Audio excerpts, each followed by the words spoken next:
Adesso è la volta di Tom Healy, anche lui poeta ovviamente, altrimenti non sarebbe qui, ma personaggio particolarmente eclettico, ricopre un ruolo molto importante nella Fulbright International, istituzione che fornisce queste prestigiose borse di studio, e è stato presidente fino all'anno scorso di questa organizzazione su nomina di Obama.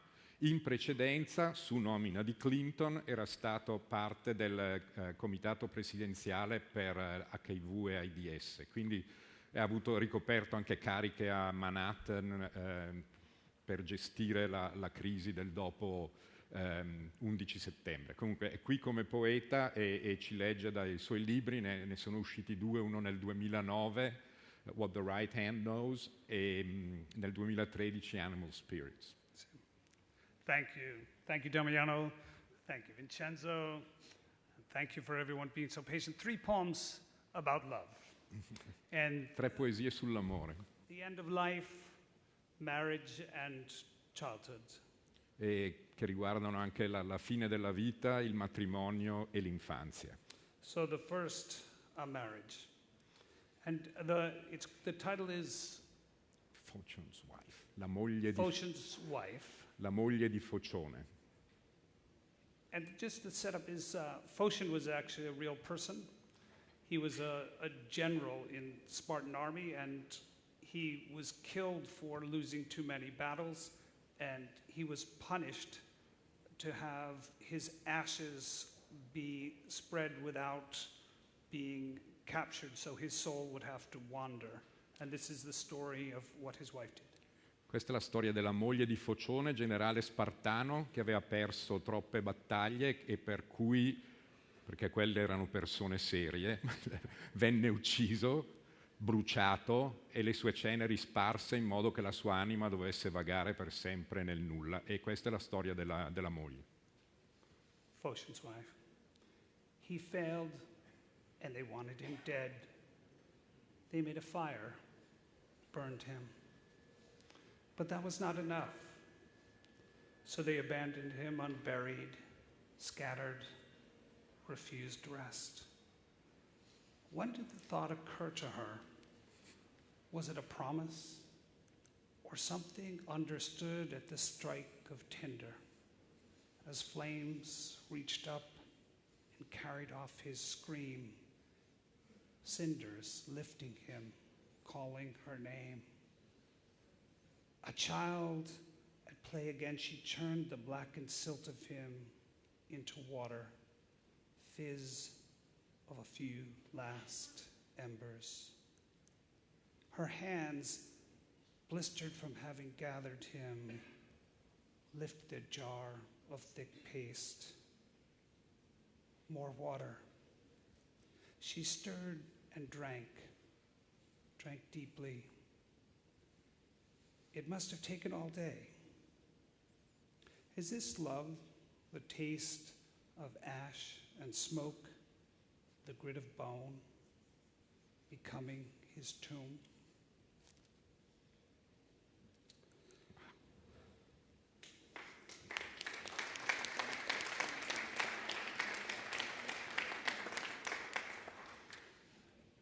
So just a note about this poem. When it was published, my mother read it and said, "Your grandmother didn't commit suicide." Dice, quando questa poesia è stata pubblicata, sua madre ha detto, ma cosa scrivi? Tua nonna non si è mai uccisa. The grandmother's suicide note. Family, I can only think of falling.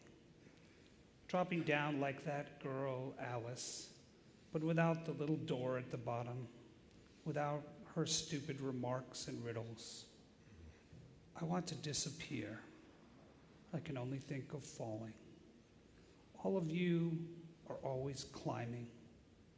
I never admired that. I never wanted to hear the things you say about yourselves.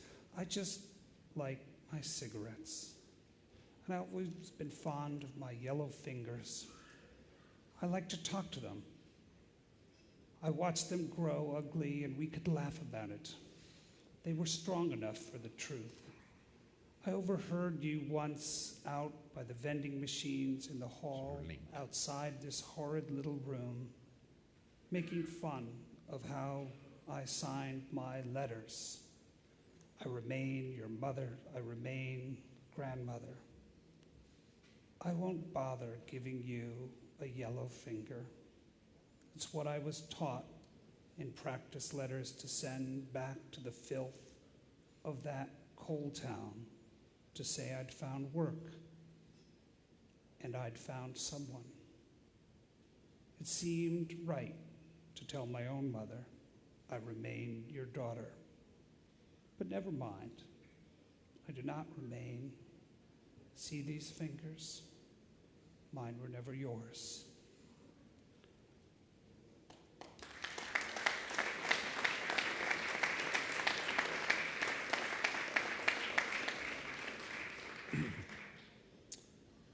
And this last poem is a poem for my young nephew who is autistic. Questa è una poesia che è per il suo nipotino che è un bambino autistico. Quiet hands. My nephew is stimming this morning, marching in place, grinning at the parade only he knows is passing, now rocking like a monk, now fluttering his fingers into the hummingbird's wing beat. Why is he so patient with our infirmities? We don't see the flowers he drinks from, the garden we're foolishly trampling. Thank you.